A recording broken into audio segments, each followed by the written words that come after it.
Hello, entrepreneurs. Joe DiChiara coming to you live from downtown Flushing, New York for another amazing episode of How to Win at Business. And if you're watching live, give me a hashtag live. If you're watching the replay, give me a hashtag replay, please, because one of my good friends told me to do that, and she knows. And tonight, if you see this, this is my upcoming webinar workshop that's going to be on Tuesday at 1 p.m. Eastern Standard Time. We should have put that in there, Eastern Standard Time.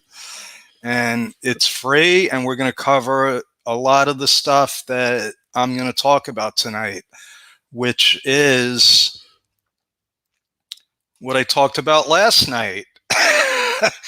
Because it's kind of funny that there was an article written about how much the wealthiest, I think the top 25 individuals in the United States, how much they really pay in taxes. And this article is actually, I think, an article about the article. And I just want to go through it for a couple of minutes. I also want to invite you to not only join the webinar, which I posted a link for in the chat, but to connect with me, because I'd like to talk to you if you have something to talk about business. Okay, I am interested in being on podcast. I'm interested in interviewing people for podcast. And the best way to do that is to just book a chat with me, 15 minutes, and we can see if I would be a good fit or you would be a good fit. That's my story. I'm sticking with that. Also, I want to invite you to our mastermind. We meet every Saturday at 2 p.m. Eastern Standard Time, and that's a great way to connect with me and a lot of other entrepreneurs. So let me take that down, and let's go through the article. We're just going to go through the main points, because I think it's important that people know exactly what's going on and how people not only, it's one thing to get rich, but it's another thing to have a system that actually makes it harder for anybody else to get rich.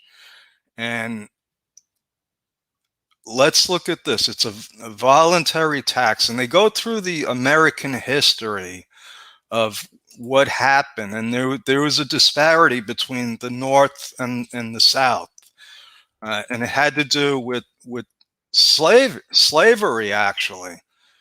And what they're saying is that the Southern colonies wanted to keep rates low, while the North wanted to tax them. This is what I've been saying: buy, borrow, die. This is this is what they want us to do. They want us to spend money. They want us to borrow money because that expands the economy, and then die. Basically, die broke, no legacy. And I might be taking this whole article the wrong way. This is my opinion. This is what I think that they're saying. But look at this. In 2016, Carl Icahn, a billionaire, paid no federal taxes. Okay. Jeff Bezos, I don't know if he's still the richest man in the world. They seem to I don't know what he's worth, $400 billion now, whatever. But when was this? In 2011, he qualified for a $4,000 child tax credit. I don't think he really needed the cash.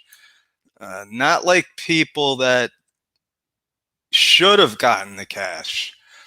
So let's look at this. Legal tax avoidance by the wealthy is more pronounced now. And the reasons, they actually list the reasons. And this is what it comes down to, folks. This is the real story, if you're interested. Let me get rid of this. The real story is that this country was founded on an idea of capitalism, and a few people, it wasn't that many people, that took power, that wrote the Declaration of Independence and actually started the United States of America. Over time, things changed. So we went, the power structure didn't change. Okay, there was a big disparity between people that had money and people that didn't have money. That's how we started. And then at some point, the people in power decided that we needed an income tax because there was no income tax before. And so they had to write the Internal Revenue Code. And that gave the people in power a chance, a very good opportunity to manipulate the system, basically to control people that had less money, that weren't wealthy. So they put these little things in the Internal Revenue Code. And I'll give you an example. Rental property. If you own rental property, which, let's face it, unless you have money or you're very smart and know how to get real estate with no money, and you can do that. And that's one of the ways people get rich. Okay, they either use other people's money, or you have good credit, or you save the money and you started off slowly and you bought some real estate. It takes a long time, but I have seen people become multi-gazillionaires in real estate. So if you own real estate, you are at a distinct, huge advantage over people that don't own real estate. Why? Because it's written in the tax code. You see, real estate is treated differently than a regular business, than a person that's a sole proprietor. And that's really where the big divide is, folks. It's the difference between being a sole proprietor, paying more taxes than the freaking wealthy on a percentage basis, a big percentage basis, a huge percentage base. I mean, it's not even close. It's not even close to what a sole proprietor pays in taxes and what Jeff Bezos pays. And that's what that yesterday's article pointed to. So how does a guy like Jeff Bezos get a child tax credit?